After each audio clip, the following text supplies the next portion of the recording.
Live here in a second. And there it goes. All right. So we are live for our post Oscars reaction show. This is the third year in a row that we are doing this. So welcome to the show. We'll play the opening music.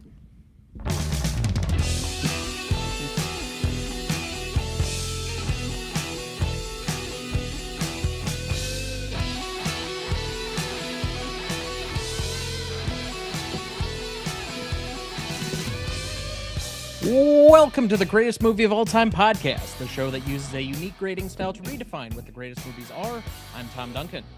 And I'm Dana Duncan. Who, along with me, is simultaneously paying attention to a fantasy baseball draft that means next to nothing to anybody out there, especially if you're tuning into this.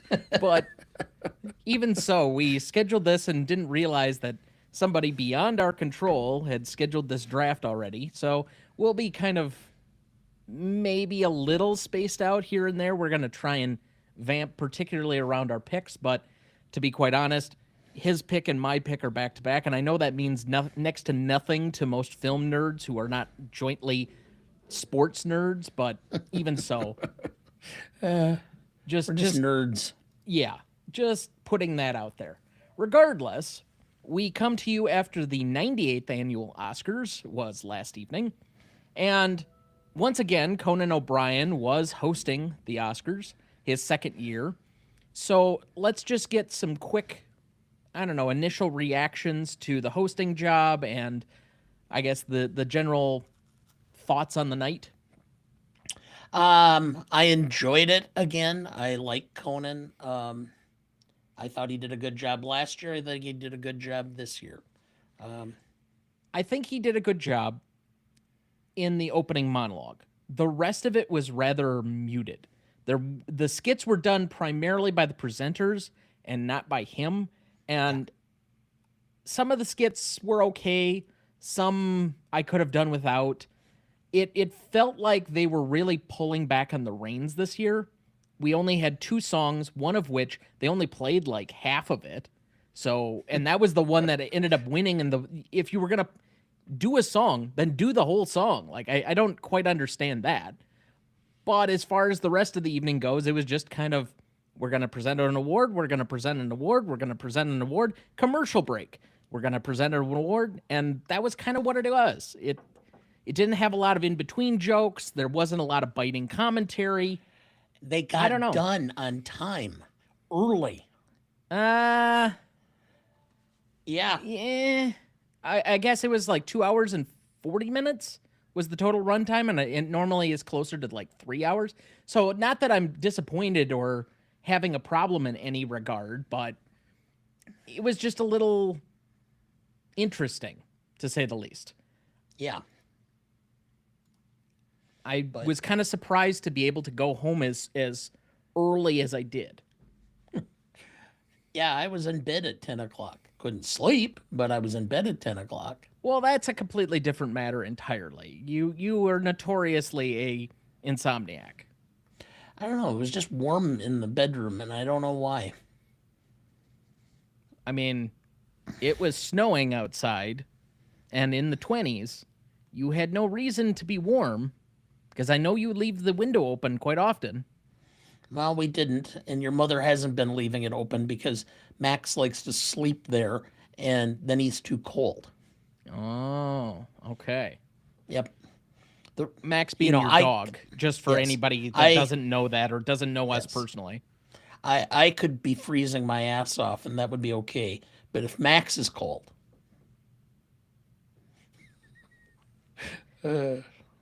So we had only a couple of notable things really happen during the ceremony itself. We did have the first female cinematographer to ever win an Oscar. We had, I think, only the third tie in the history of the Oscars, which they put a comedian on to present. You already know, or at least you should know in advance, that there's going to be a tie and you should tip somebody off. And thankfully, they had the presenter somewhat prepared, but the way he handled it was kind of a little unusual. I think it's notable that they went and they had one winner come up and give their acceptance, and then they had another one, which we made up for by Sean Penn not coming to the ceremony. Did you hear what happened? I don't know. He decided like a couple hours beforehand that he was going to fly to Ukraine. Oh, okay. Yeah. So he just left. That's Sean Penn. Yeah. Okay. Cool. Yeah. Yeah. Like, he's a normal dude. Yeah. Okay. Sure. Anywho, so with Sean Penn winning his third Oscar last night, he is now the fourth male actor with 3 wins. Can you name any of the other 3? Daniel Day-Lewis. Correct. He is the only one to have won all of them as a lead actor. Walter Brennan. Yes, he's the only one to do it all 3 of his times as supporting actor.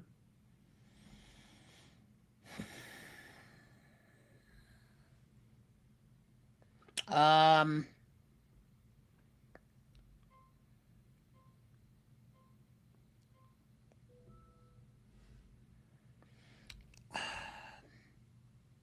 I'm trying to blank. It's not Spencer Tracy. Is No, it it Jack? not. It is Jack Nicholson. Jack Yeah. Nicholson won for One Flew Over the Cuckoo's Nest. He won for As Good as It Gets, where Okay. he got both of his lead Oscars, and then he got supporting for Terms of Endearment. Oh yeah. All right. So only the 4th time that we've had somebody win in that category. Well, I guess Sean Penn won 2 as a lead actor and now has won 1 as a supporting actor. Although you could make the case that at least he's in a significant enough portion of the movie, and there is kind of a leading aspect to his character that maybe it's category fraud, a term that people often just throw around willy-nilly, but Yeah. okay. Anywho, all right, so best skit or joke on the evening? I did. Or was Kimmel's one about free speech and Which is funny given that last Yeah. night we had a Truth Social post about them pulling the licenses for all of the network broadcasters if they didn't give more favorable coverage to the Iran war. I find Yeah. that rather rich. Yeah, I know. Oh well. I don't know. How can you give favor to a blot on humanity? I don't know. I'm not going to be favorable, and it's not like I really care about anything on network news. Yeah. Most people get all of their news anymore on their phone, so what difference does Well, it make? that's just it.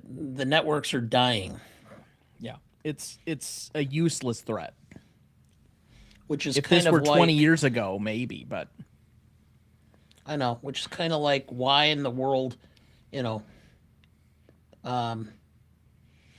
anybody would really even care, and why I don't think there's going to be any positivity out of the Warner's Paramount merger, because it's too debt laden for taking control of linear media.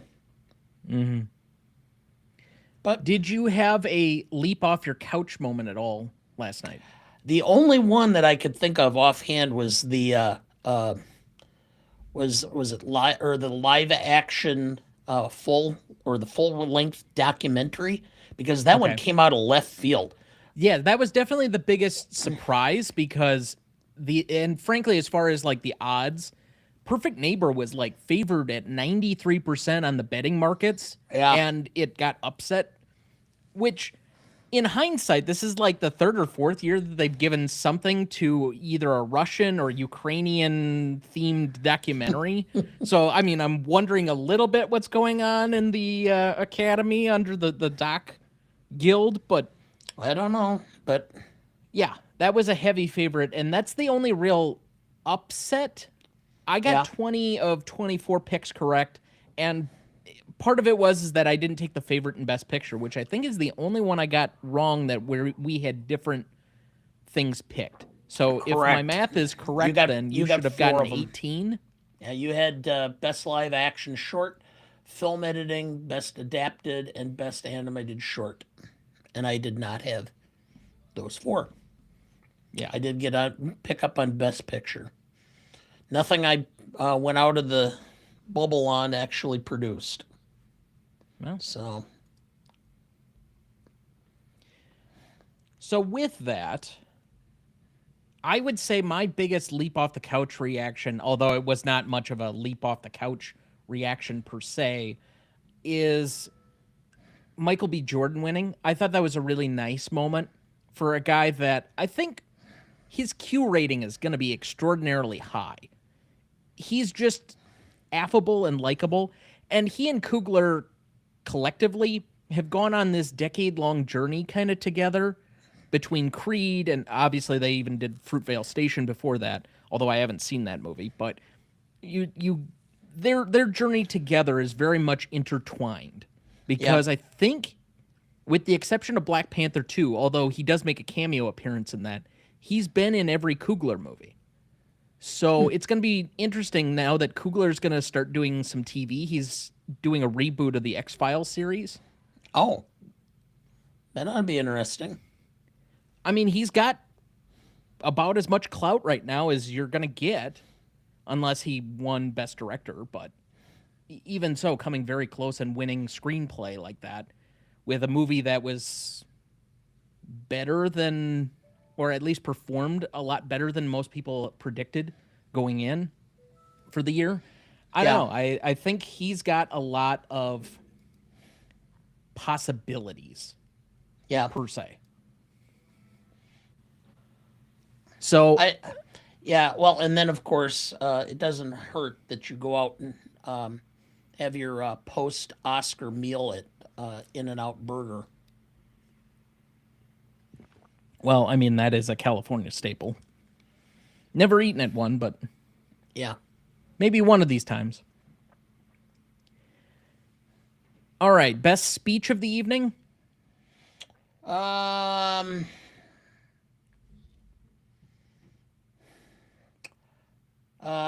Thomas Anderson's comments, I guess, were pretty good.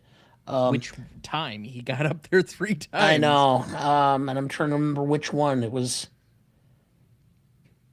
the one that he was criticizing about dealing with the pedophiles, I guess. I don't recall that one. Well, he kind of made a comment about, criminality and such, but I don't know. Anyway, there wasn't any of them that really were that memorable. I mean, there were the normal ones where stop the war, there's too much going on in the world, kind of in that realm, but nothing where I felt like, oh, this is a great, touching, moving moment, other than just the genuine reaction of people that want. Like Amy Madigan laughing on stage because she finally got to that point, and now it's a mutual... Like, that's got to be a weird feeling. You're both in the same profession. You get to the height of a profession between the two of you. Yeah. And one of you has, like, the ultimate prize, and the other one has to wait, like, 20 years to get theirs. So, I don't know. It's an interesting dynamic, but now they both have one. What did Ed Harris get his for? Come on, really? I'm trying to remember. You of all people should know. Did he get it for the right stuff? No. Okay. Apollo 13. Oh. That's supporting for Apollo 13? Yes. I forgot about that. So I guess it's 30 years. Yeah. But even so. All right. That takes us to our second Oscars trivia question, and right into a nice segue. Amy Madigan is 75 years young. Who is the oldest Best Supporting Actress winner?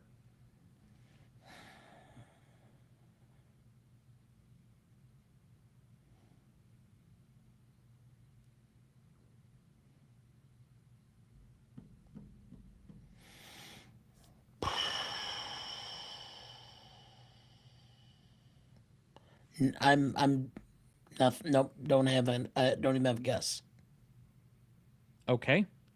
It is Peggy Ashcroft in 1984 for a David Lean movie, Passage to India. I believe that was his last one. Okay.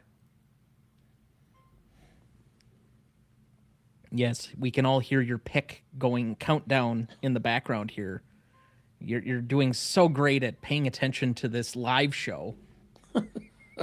Well, I'm just gonna have to let it go at this point in time. I've lost track of where I am on it, and I'll just Yeah, have pretty to. much. I'll just have to make changes as I need to. But oh well. Yeah, that's kind of the way it goes. But Anywho, let's see here. I gotta make my pick now, for what it's worth. Anyway, there have been 4 older supporting actor winners. Can you name any of them? older supporting actor.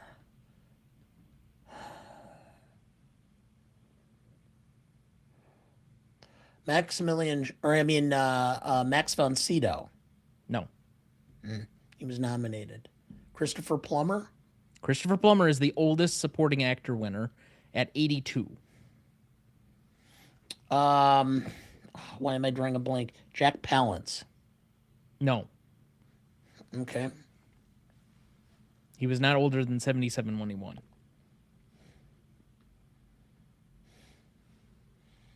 So much for not paying attention to it.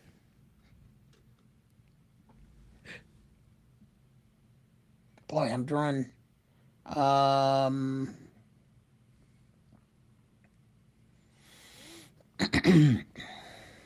Cagney didn't get it for Ragtime, did he?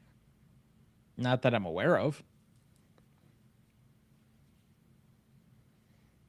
Um,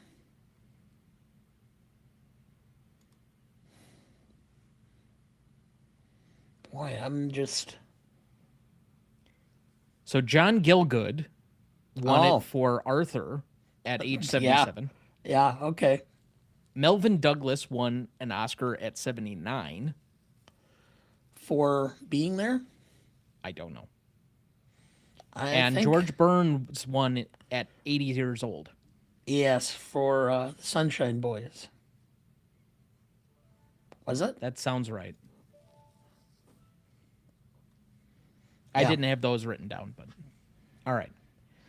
So, recapping the annual Bad Movie Bet, we kind of already alluded to it, but of the categories for which we differed, one was live action short, and I did have that correctly predicted, to which I gave a fairly large fist pump in the room while it was happening.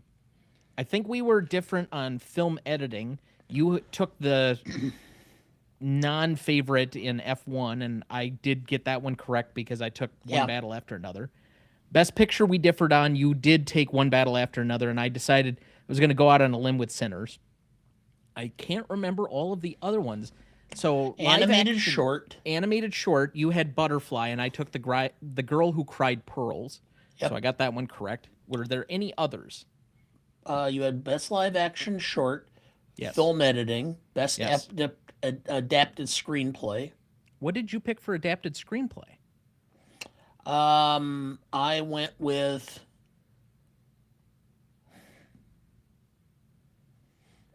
I can't remember what I went with. You took Well, I took One Battle After Another because it was like heavily favored. I thought I might have been Sinners. No, that was an original screenplay. Okay. I'm not sure. Well, either way, who won, Dad? You did. I conceded early. Yeah, I mean, I told you to kind of wait it out, but all right, fair enough. So, what are you going to have to watch? Reagan, which may end up being on my rankings for horror films. Could be. Never know. Yeah. So, stay tuned for that one. What was your best random celebrity reaction? If you have one.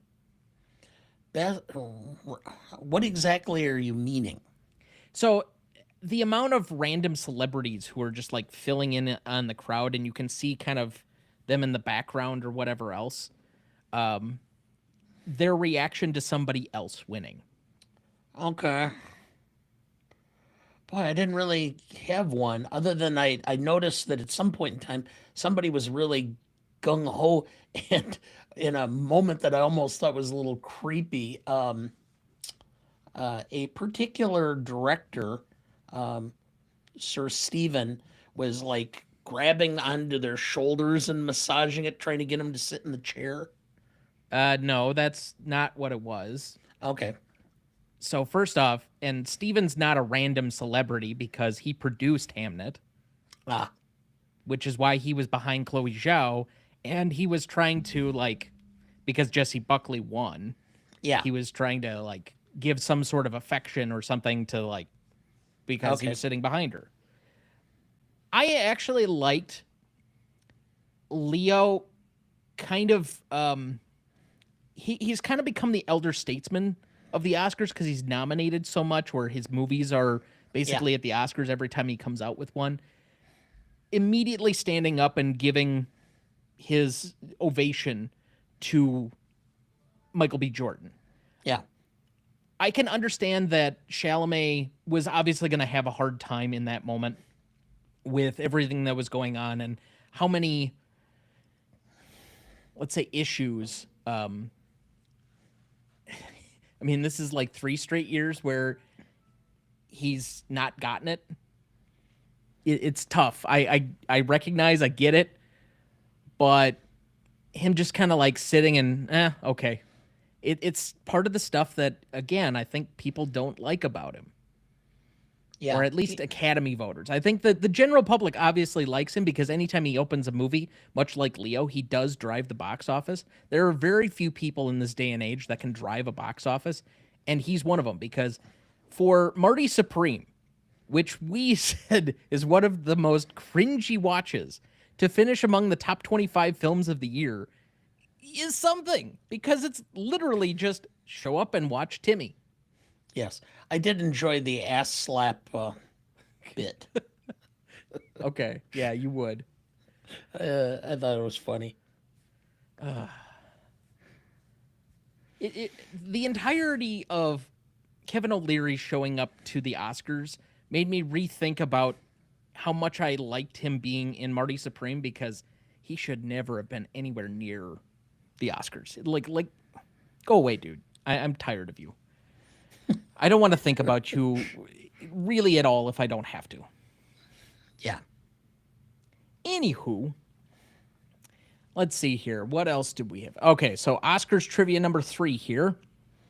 Who are the only actors to have won an Oscar for playing different parts within the same film? Obviously, now Michael B. Jordan joins this rankings.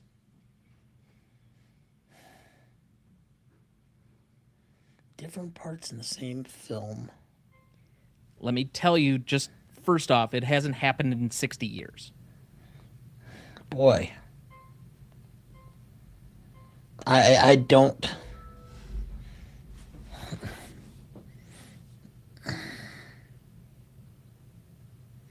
Because I'm trying to remember how many times we've had that. It's not been very much. Alec Guinness Nope. did it in Nope. Coronets and Hearts. He did not win for that. I know. And Peter Sellers, but he didn't do it for or get an Oscar, even though Yeah.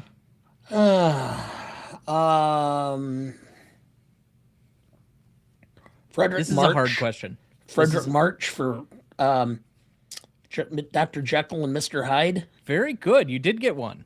Ah, Okay. You going to give up on the other two? uh,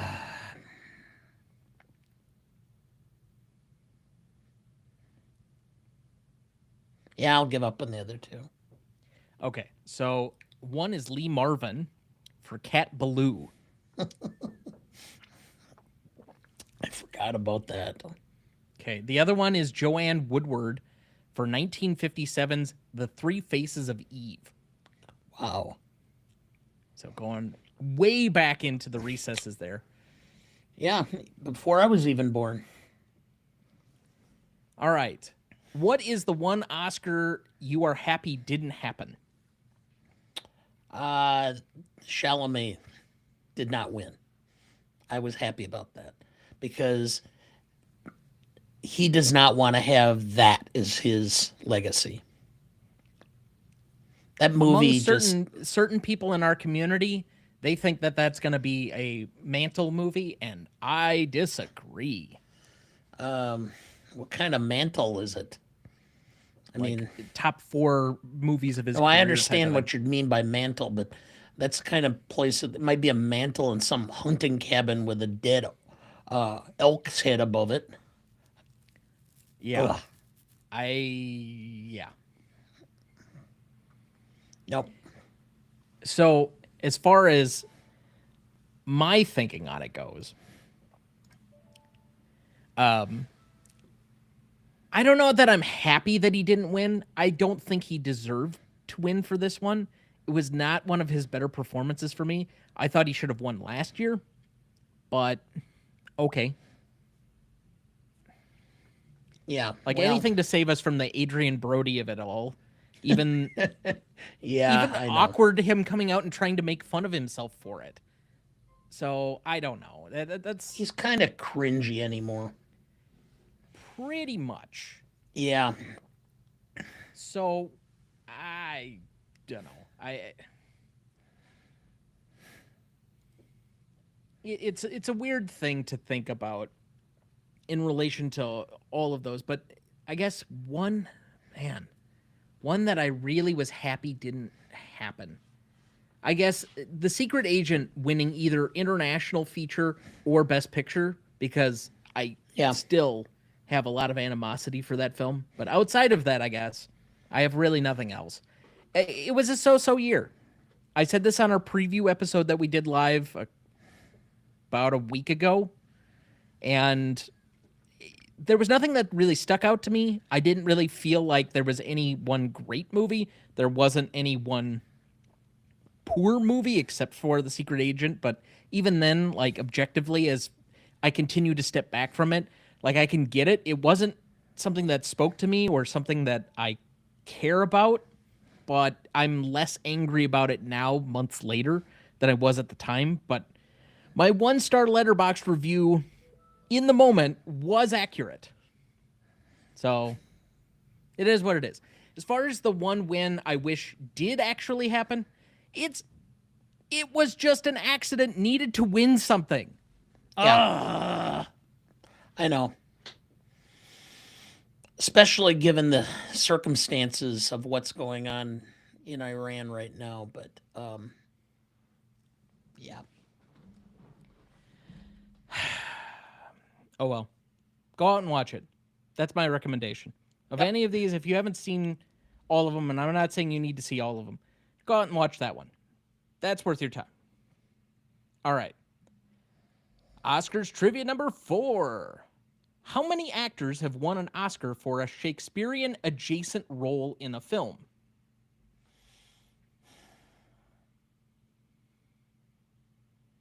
Well, This is obviously alluding to Jesse Yeah. Buckley winning last night. yeah.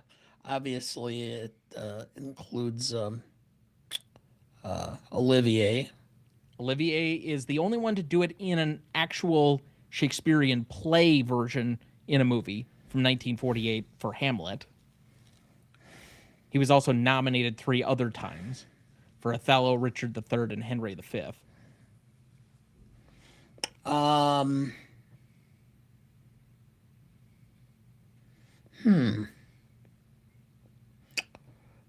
Let's see here. Oh crud. I'm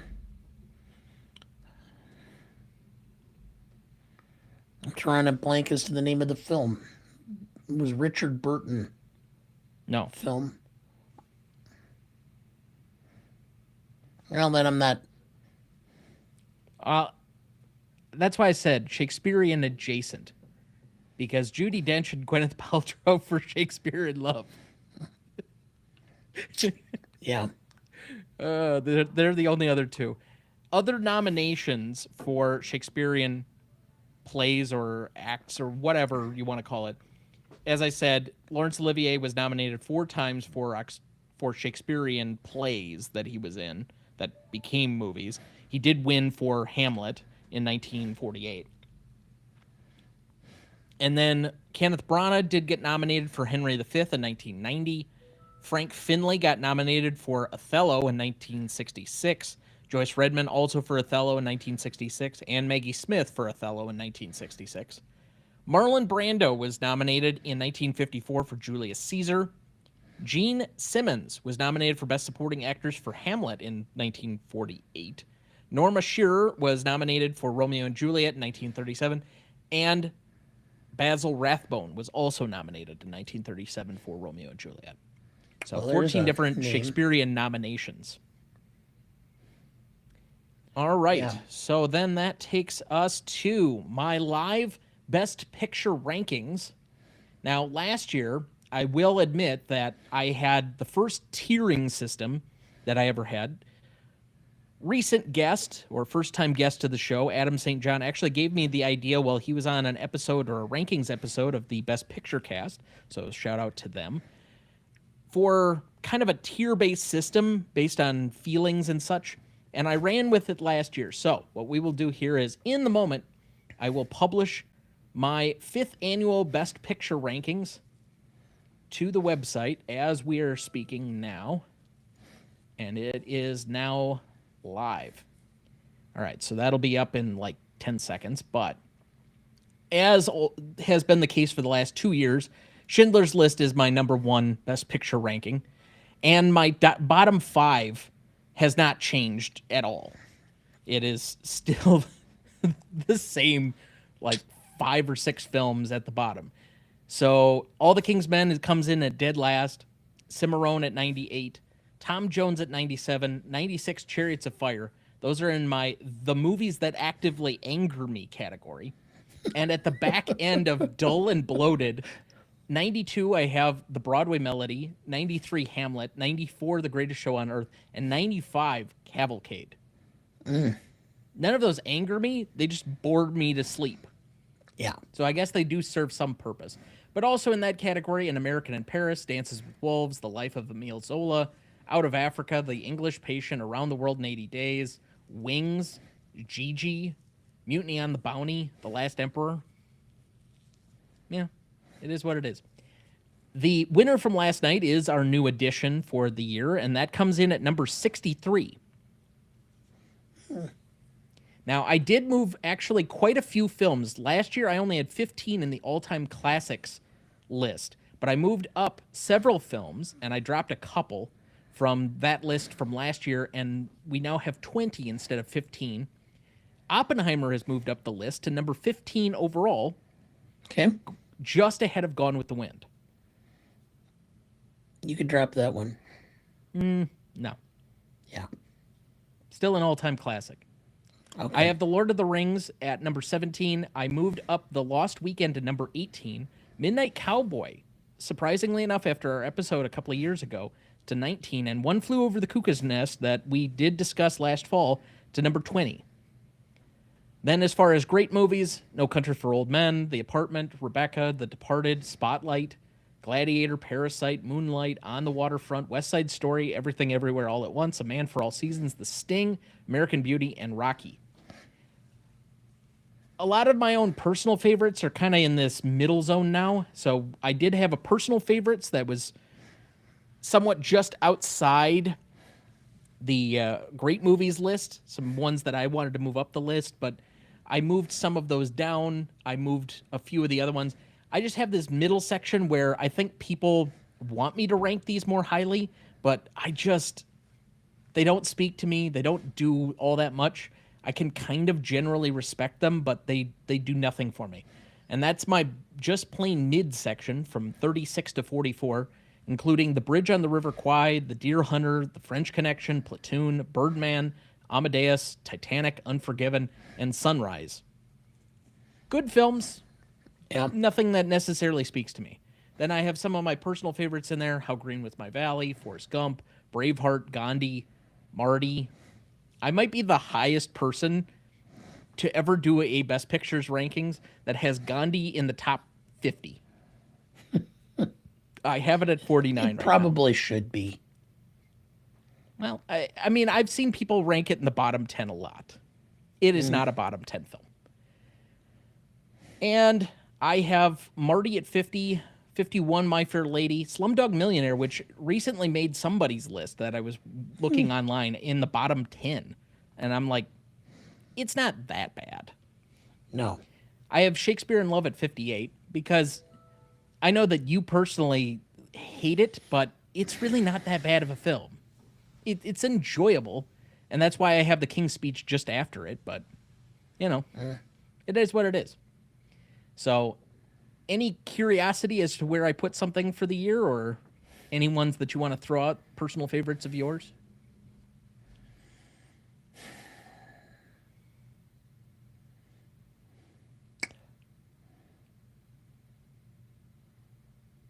Wow, deafening No. silence.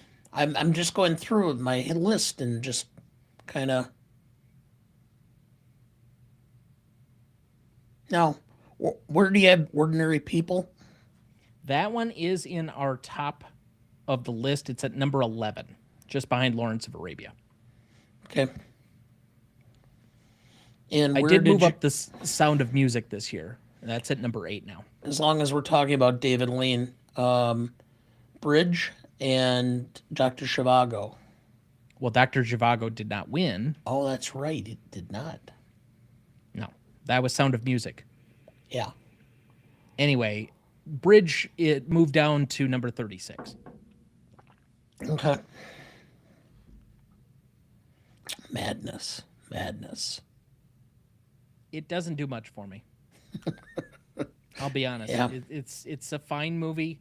I can appreciate it on an objective level. It does nothing for me. Okay. I'd much rather put Lawrence higher. And I do, at number 10. So, all right. So that is my annual Oscars rankings. You can go visit that on the website, RonnieDuncanStudios.com/Gmote podcast. I probably will put those out in the... Yeah, I'll probably put those out in social media tomorrow, would be my guess. All right. Now, we get to Oscars trivia number 5.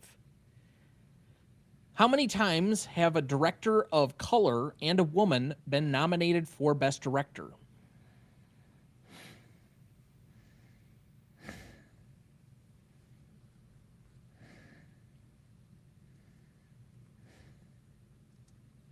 Each or at the same Yes. time?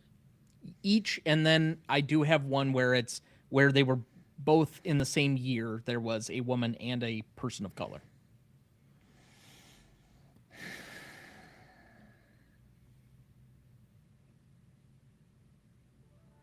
Trying to remember who would have been. Boy, I'm stumped. Well, go ahead. There are more people of color to Yeah. have been nominated for Best Director than there have been women, if that helps.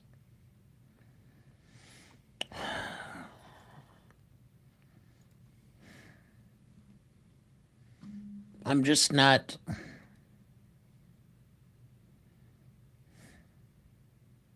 No, I'm just not coming up with anybody. Okay. Well, I just wanted you to give a number, but that's fine. Okay, well, total or for women, I would say 5. Okay, it's much higher than that.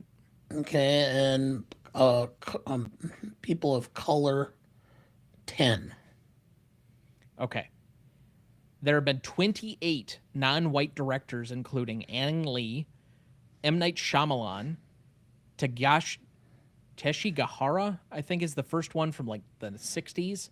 Kurosawa was nominated for an Oscar. John Singleton, Lee Daniels, Steve McQueen, Barry Jenkins, Jordan Peele. Alfonso Cuarón's been nominated multiple times and won Okay. multiple times. Guillermo del Toro, Ryan Coogler, who has been nominated, I think this might have been his first time. But Bong Joon-ho, Inarritu has won twice and been nominated at least both times. Daniel Kwan, who this is kind of where it skews a little bit, but Everything Everywhere All at Once, he was a co-director on that film. Yeah. And Chloe Zhao, who fits into technically both categories. There have been 11 times that we've had female nominees, including Lena Wertmuller. In 1976 was the first one. Then we didn't have another female nominee until Jane Campion for The Piano. Ah, yep. She did win for The Power of the Dog. Sofia Coppola, Catherine Bigelow Oh, yeah. was the first female winner. Yes. Then we had Greta Gerwig for, I believe, Lady Bird, not Little Women. Chloe Zhao has been nominated twice now. She did win for Nomadland. Emerald Fennell was also nominated that year. I believe that's the only time we've had two women in the same year. Justine Triet, who was nominated for Anatomy of a Fall 2 years ago. Okay. Yep. And Very good Coralie film. Fargeet, who was nominated for The Substance last year. So we've actually gone 3 straight years with a female director nominated, and 5 of the last 6 years, including again in 2020 where we had 2. Okay. Now, how many times has there been a director of color and a woman nominated in the same year as we had this year? 2. It has happened 6 times, including this year. Wow. The last one was 2021 when we had Risuke Hamaguchi and Jane Campion. He did Drive My Car and she did Power of the Dog. We had 2020 with Lee Isaac Chung, who did it for Minari. Then we also had Chloe Zhao, who fits technically both categories. So by herself probably would have skewed this. And Emerald Fennell. That was all in 2020. We had in 2017 Guillermo del Toro, Greta Gerwig, and Jordan Peele. In 2009, we had Catherine Bigelow and Lee Daniels. 2003 was the first time it happened, though, with Sofia Coppola and Fernando Meirelles. So, Okay. 6 times total. I gotta think with the diversification of the Oscar voting class now, that's likely to continue happening. I would say yes. We've had more than ever, not only diverse directors as far as backgrounds and people being nominated for various different things and whatnot, but also we've had quite a few different people that are international that have been nominated. I think in the last 20 years, we've had 2 different Ang Lee wins. We've had 2 different Cuarón wins. We've had Del Toro. We've had 2 different Inarritu wins. We had Chloe Zhao win. We had... So, I mean, you start thinking about it, and the director's category has been much more representative than it ever has in the last 20 years. Sure. So, all right. Now, it's time to guess the ratings. Now, the ratings have not yet been released. That was what I was trying to look up while you were trying to answer the question. So, unfortunately, we're just going to have to make a guess. But last year's ratings were 19.7 million. I think it was the highest rating it had since 2019, which was pre-COVID. Do you want to guess if it was above or below that? It was below. I'm going to guess you're probably right. I'm surprised that last year was actually better and more active, but I feel like there were movies that... You know what? I'm going to go the other way. Sinners was a big enough deal and had the potential to be the upset that I think there are enough people that might have tuned in for that. And also maybe to see the K-pop Demon Hunter thing. Maybe, just to get it to 20 million. Who knows? You know, Okay. it's possible, I suppose. All right, and our last trivia question for the evening. How many of this year's Best Picture nominees finished in the worldwide box office inside the top 10?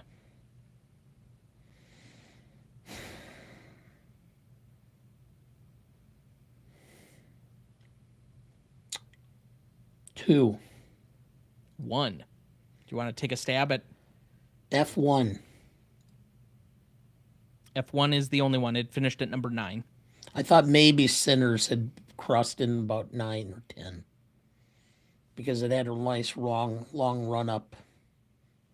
Yeah. So how many of them finished inside the top 25? 3. That is correct. So outside of F1, what were the other two? Sinners and One Battle. No, see, because I named the other one earlier in the show. Oh. Marty Supreme. Oh. The Timmy Factor. So Sinners finished at number 20, and Marty Supreme was number 22 on the year. And a shout out to our community who has joined into the comment section here. Apparently, Peterson thinks Ed Harris hasn't ever won, and I'm almost positive that he won for Apollo 13, but let me check. I would be willing to bet on this one, but I may be wrong. I'll grant that. And received nominations for Apollo 13, Truman Show, and The Hours. And he's gotten 2 nominations for Best Actor, so I guess I was wrong. He has not won an Academy Award. My bad. So, anyway. All right, then let's see here. Oh, yes. Marty Supreme was 22nd on the year. Sinners was 20th. How many finished inside the top 50 this year?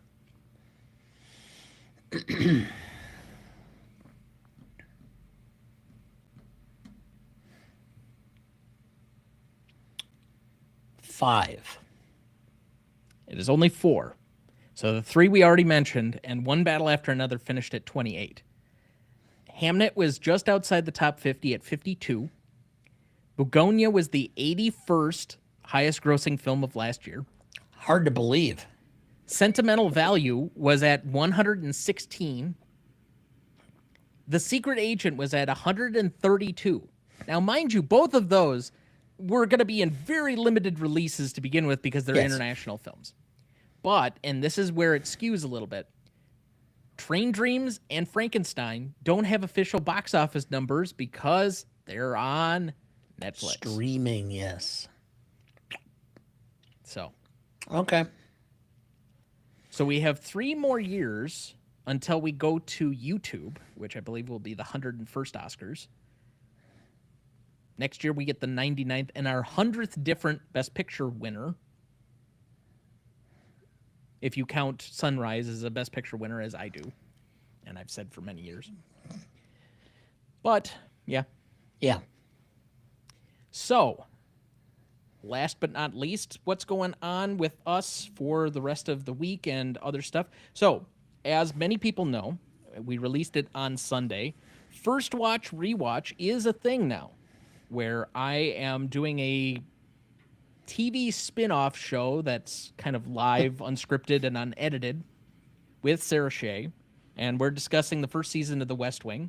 We have not yet discussed bringing on guests, but I have a feeling that we will eventually have people in the rotation. We're doing about 3 episodes at a time, and we're just covering the first season, then we're going to change up and do something else. I have some surprises for that last episode planned, but we'll see how the rest of that goes.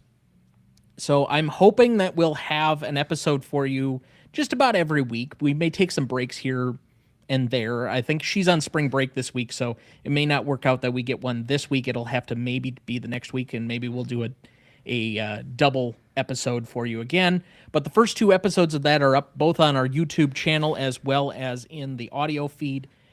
Now, our Oscars preview probably isn't evergreen at this point, but you can certainly go back and listen to that. We did post that. We had our episode on The Searchers that came out last week. We have a new one dropping this coming Wednesday, as you and I covered V for Vendetta, which is a, cult favorite from 2006. We're going to be recording an episode on Wednesday night for release next week of Inside Man, also from 2006. And then we've got Memento coming, which 25th anniversary, big film, or at least a high name recognition among the cinema crowd. And you've never seen either of those. So it's Correct. interesting. Did you start Inside Man now? Yes, I got about 40 minutes in. Okay. What are you thinking so far? Um, it's very entertaining.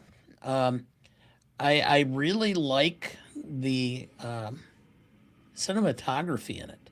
Some of the Okay. camera angles and how they're shooting it. Some of the note some of the things I noticed. Denzel is shot from a low trajectory so that he looks larger than life, Hmm. and the criminals are all shot from down below so that they look smaller. I noticed that right away. So, but yeah, and some of the initial camera work leading up to the execution of the crime were very interesting. Okay. Well, you can hear the rest of our thoughts next week when we release that episode as well. But otherwise, you can find us on any of our social media at Gmote Podcast. And I think that's probably going to do it for us. We don't have a whole lot to say on this particular Oscars. There weren't any real significant moments. I enjoyed watching it. It was a decent telecast, but just Fifth or odds as to whether Conan does it next year or not. zero. You think so? That's what that last sequence or that last clip was. Ah, Now, if he comes back 2 years, 3 years from now, I could see that, but he's not doing 3 years in a row. eh. No. I wonder who you'll get for next year. Again, I think they won't do it. They don't want to be too edgy. So they're going to get some comedian whose name recognition or brand, but maybe it's like a late night host type of thing. Maybe they'll get like Colbert since he's not going to have anything to do type of situation. They might think he goes a little too political, but I mean, come on, it's the frickin' Oscars. It's always political. Oh yeah. Like what difference does it make? It like Kimmel didn't make it political last night? Please.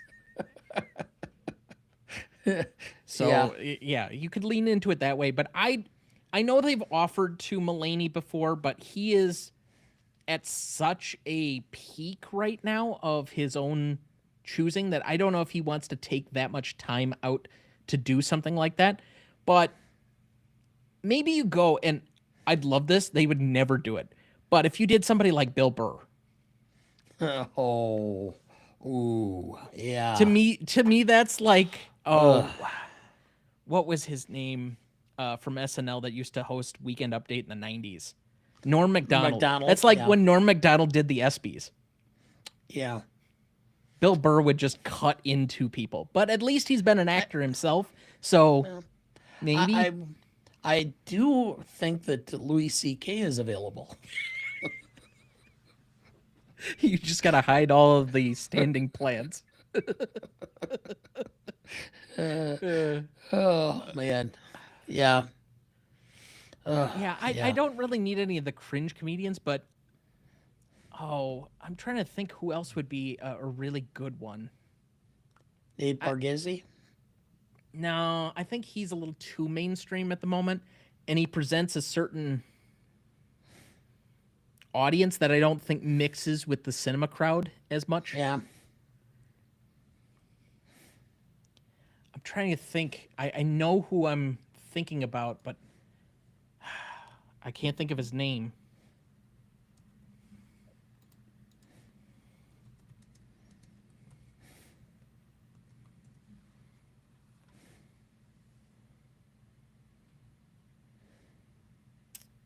Oh. They're definitely not going to get Shane Gillis. No. That's leaning way too hard into something else. I think Gaffigan would make sense because he is Yeah. an actor, but I don't think he'd ever do it. Man, I am drawing a blank on who I'm thinking about, and I can't think of his name. Oh, well. It'll come to me probably about 30 seconds after we stop this recording, so. Sure. But I think there are a lot of good choices if you skew a little bit younger. You got to get a little bit edgier. Do something that's different. Don't go for if they come back with like Steve Martin and Martin Short next year, I'm like, come on. Talk about people who have absolutely no pulse on what's going on in America right now. Like, I'm glad to see them if they come out and do a small bit, but their ability to tell like grade A jokes anymore,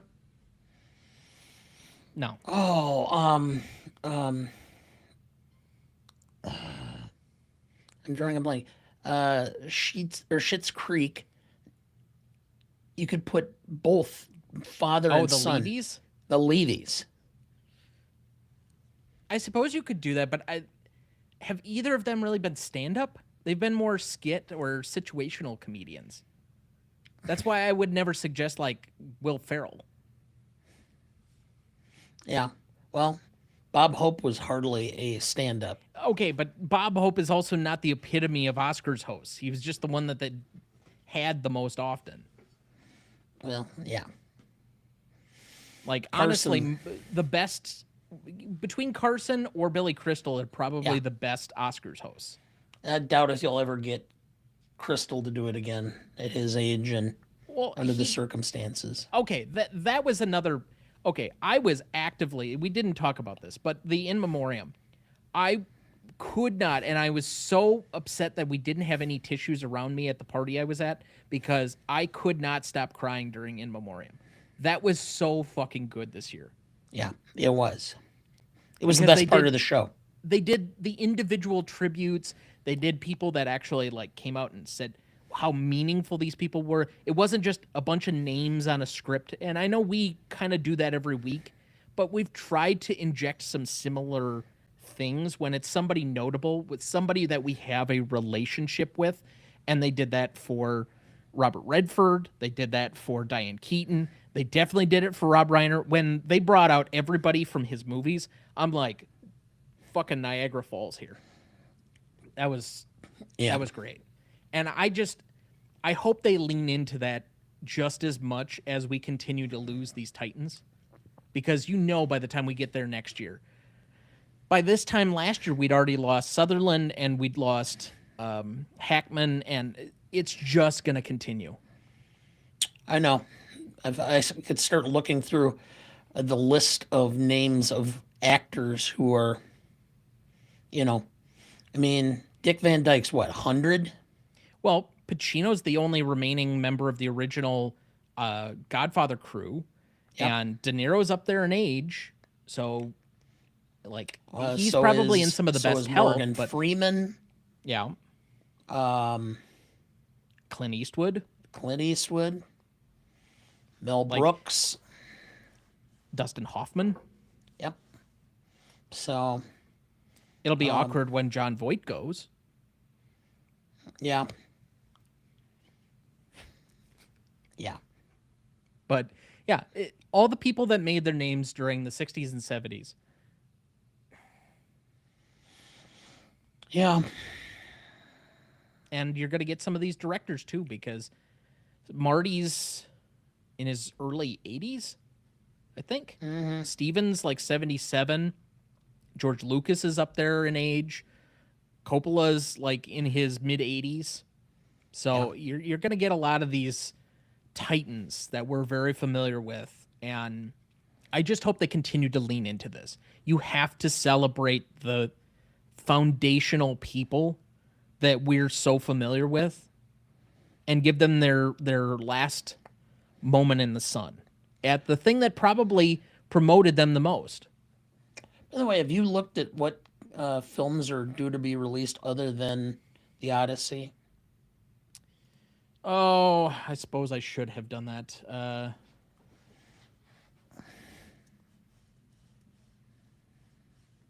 I mean, it's not going to make any Academy Award, but I'm looking forward to Coyote versus Acme simply because it just sounds so incredibly awesome. Well, to you, I don't know if that's going to be appealing to everybody, but To my generation, yes, it will. so Dune Part 3 is going to be an obvious Okay. one that's going to be up there. Disclosure Day, the new Steven Spielberg movie.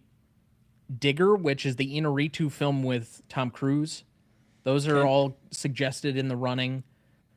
Project Hail Mary, which is the new Gosling film from Amazon, looks like. I Yeah. thought it was a Netflix thing, but so we get a new.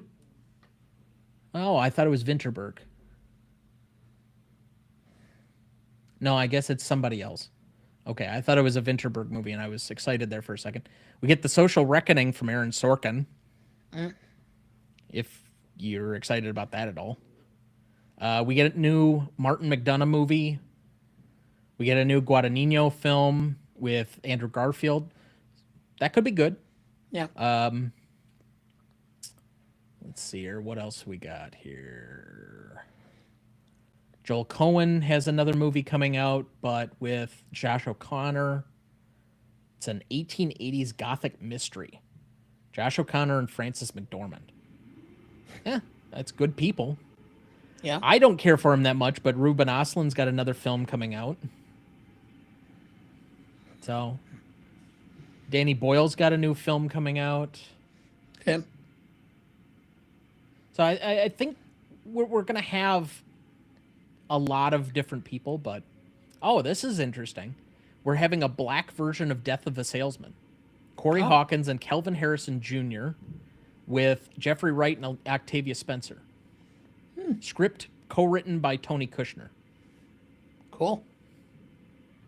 It's my favorite play. Said that for years. So, More than 12 Angry Men. as far as a theater production play, Yes. 12 Angry Men as a movie, much better. But as an actual play and the depth in the story, I like Death of a Salesman more. So, Yeah. Okay. but anyway, so lots to look forward to. Although I'll be honest, I am so ready for a break from Oscar season and awards and all the other stuff that we have going on here. So, Oh, it's been a very, very busy few weeks for me. And I just finished a big project today, only to find out I miscounted my my word count. So I have to redo it tomorrow. how badly? 800 words. Well, it's not horrible.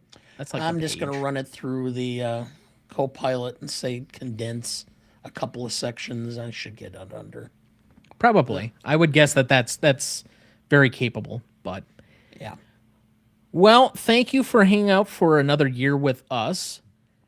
I really don't have a whole lot that I want to add on this award season. Again, for me, it was kind of a middling year. Well, Nothing- I was happy I got through as many films as I did, and Yes. I probably should watch the Putin film since it won. Yeah. But that might be a Saturday afternoon project or something like that coming up. Although, looking forward to the basketball tournament. Even It's if a very Wisconsin busy- did kind of get screwed again. It is a very busy week for both of us in that I've got a take-home midterm this week. There's the basketball tournament on Thursday and Friday. I've got 2 hearings on Thursday. We're recording tonight, Wednesday night, and Saturday afternoon.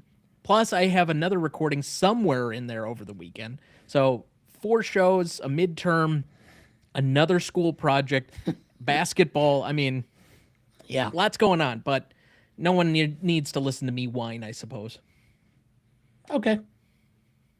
But anyway, thank you all for joining us. That'll do it for this live episode. You can obviously catch us wherever you get your podcasts or on our YouTube channel or any of our various different socials at Gmode Podcast, or you can find our website, RonnieDuncanStudios.com/Gmode Podcast. You can find my full list of the annual Best Picture rankings on there as well. So otherwise, have a great evening, everyone.